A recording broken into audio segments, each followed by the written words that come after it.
নমস্কার বন্ধুরা, আমি এখানে মটর আলুর ঘুগনি বানাবো। সেই জন্য মটর আলু প্রেসারে আমি সেদ্ধ করে নিয়েছি। এই দেখুন, এইভাবে সেদ্ধ করবেন যাতে গলে না যায়, ঘুগনিটা না হলে খেতে ভালো লাগবে না।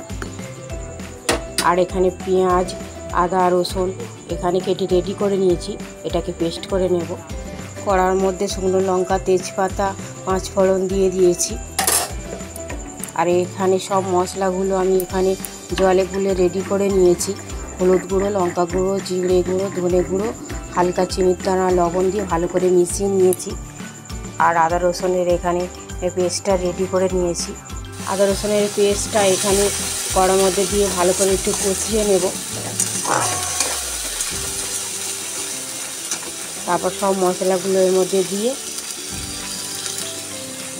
আর একবার ভালো করে কষিয়ে নেব।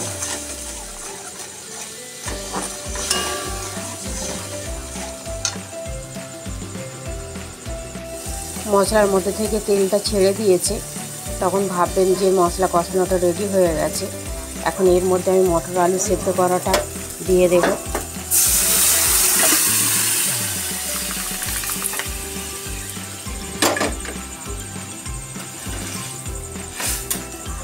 দিয়ে একটু ভালো করে নাড়াচাড়া করে নেব। আর জল দেব না, মটর আলু সেদ্ধর মতো যে জলটা আছে সেই জলটাই যথেষ্ট। ঘুগনিটা হয়ে গেছে, এর মধ্যে সামান্য পরিমাণে গরম মশলা দিয়ে দেব। এইভাবে একবার বানিয়ে দেখবেন, খুব সুস্বাদু ও খেতে খুব ভালো লাগে।